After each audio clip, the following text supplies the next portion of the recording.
Merci. Je m'appelle Aoussène Diop. Je suis la présidente du comité d'appui aux couches vulnérables de Bambey. Là, vous êtes en train de donner des dons à certaines couches de la population. On aimerait en savoir plus. Merci beaucoup. Ce don est un don de la coopération allemande, c'est-à-dire la Caritas Stiftungsfund, dirigée par Helmut Buschmey, qui est le président. Ces Allemands qui ont toujours eu à investir au niveau du département de Bambey, beaucoup d'infrastructures sanitaires, scolaires, des bourses sociales, et j'en passe. D'accord. Donc, là, ils le font dans le cadre de la lutte contre le Covid-19. Effectivement, ils ont fait ce don dans le cadre de cette pandémie qui gangrène le monde entier, dont le Sénégal et aujourd'hui Bambey. Vous savez que les Sénégalais aujourd'hui vivent une situation extrêmement difficile, et particulièrement Bambey, où beaucoup de couches souffrent de cette pandémie. Donc c'est la raison pour laquelle ce don nous a été envoyé. Nous avons vu qu'il y a des enfants qui ont reçu des enveloppes. Effectivement, c'est des boursiers depuis 2006. C'est 33 enfants dans le département de Bambey qui reçoivent des bourses annuelles. Donc j'ai fait d'une pierre deux coups pour attribuer en même temps aux enfants, pour leur donner leurs enveloppes financières. Beaucoup d'entre eux maintenant ne sont pas là. Il y a des difficultés pour se déplacer d'une localité à une autre. Donc j'espère que c'est moi qui vais me déplacer vers les autres zones, à savoir Waalo Keur Massamba Niang et d'autres zones, donc pour leur donner leur bourse sociale et leur part de ce don de riz. Donc tout le monde n'est pas là à cause de l'interdiction dans les rassemblements. Effectivement, ils ne peuvent pas se déplacer parce qu'on interdit de voyager. Il y a les mesures qui sont prises par l'État, les mesures barrières. Donc on est obligé de respecter ça. C'est la raison pour laquelle ils n'ont pas pu se déplacer avec leur maman pour prendre leur bourse sociale et leur riz.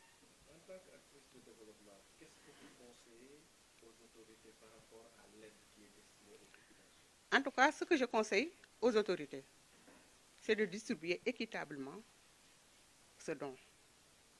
Il faut que les ayants droit aient leur part. Parce qu'il y a des gens qui sont très fatigués en ce moment. Pour même subvenir à leurs dépenses journalières en ce mois de carême, ils éprouvent d'énormes difficultés. Donc je lance un appel solennel à toutes les autorités qui ont été responsabilisées par le président Macky Sall de distribuer ça équitablement et de les donner aux ayants droit. Et ce qu'ils vont recevoir est vraiment que peut-être ils ont apporté quelque chose à qui ils peuvent l'aider. Quel conseil donneriez-vous à un enseignant qui aurait reçu alors qu'il ne... Je me suis toujours dit que dans ce cadre de Covid-19, ce qu'on doit faire au niveau des quartiers, c'est la solidarité. C'est-à-dire ceux et celles qui sont à l'aise, qui sont des fonctionnaires, qui n'ont pas de difficultés, aident les autres. C'est ça qu'on appelle la solidarité. Si dans chaque quartier de Bambey et partout ailleurs dans le Sénégal, un fonctionnaire ou bien un entrepreneur qui n'a pas du tout de difficultés aider un de ses habitants qui souffre, vraiment le problème serait réglé. En plus des dons que l'État a déjà donnés. Il faut s'entraider parce que nous sommes des musulmans et vraiment nous devons aider les plus faibles. Parce que personne ne sait ce que demain sera. Donc man la madame Aoussène Diop ma yor kuréel goo xamante ni day jàppale néew gi doole yi fii ci Bambey di liggéey ak ay allemand depuis 2006 muy Caritas allemande ku koy jiite di Helmut Buschmey kooku nekk xam na def nañ fi ay réalisation yu bëri fii ci territoire Bambayois ay pédiatrie ay salle de classe ay école ay toilettes ak ay bourses sociales seen réalisation bu mujj bi mooy forage yu 30 millions bu Assane Diagne tey nag bi pandémie bi ñëwee ah ñu fas yéene jàppale ma pour ma jàppale képp koo xamante ni rek yayoo nga ko looloo waral ñu jënd ay ceeb indi ko pour jox ko ñi nga xamante ni ñoo ko yayoo ma leen di ci gërëm di leen ci sant ah moo profité tamit ci occasion yi pour xale yi nga xamante ni dañ leen doon jox bourse depuis 2006 ñu joxaale leen seen ay bourse parce que ku nekk am nga saaku ceeb ak benn enveloppe ci xale yooyu donc noonu lañ ko doxalee bii paa donc di gërëm di sant coordinateur national Guédel Mbodj mi nga xamante ni lii lépp moo ko démarché di gërëm tamit Abbas Sow mi nga xamante ni moo ñu représenté au niveau de l'Allemagne.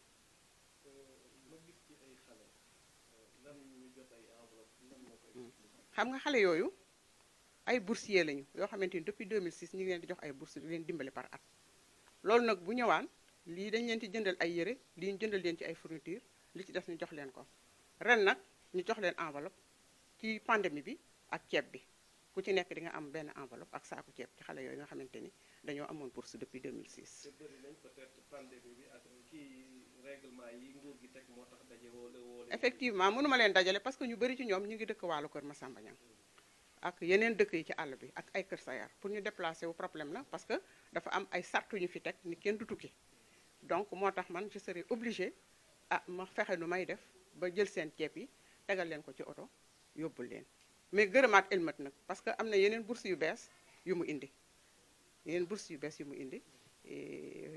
fan yii rek donc ma ko ci gërëm di ko ci sant parce que am na yeneen xale yu bees yu ma dugalal mais ñii ñoom depuis 2006 ñu ngi ci. nga nekk acteur de développement. nga gis ñu war a séddale ak lan ngay conseillé kilifa yi nga xamante ni ñoo yore loolu. kilifa yi daal li ma leen di wax mooy ceeb bi nañ ko jox ñi ko yayoo ñi ko moom parce que nag am nañu sonn am nañu sonnoon te nañ ko séddale ci anam yi nga xamante ni moom la gouvernement bi teg ndax Macky Sall moom li mu war a def yépp def na ko kon li ci des mooy ñi nga xamante ni ñoo ko war a séddale bu mu am parti pris bu mu am par parloo parce que am nañu sonn lool te ñooñu dañoo mérité ndimbal te buñ koy joxe ñoom ñoo ko moom.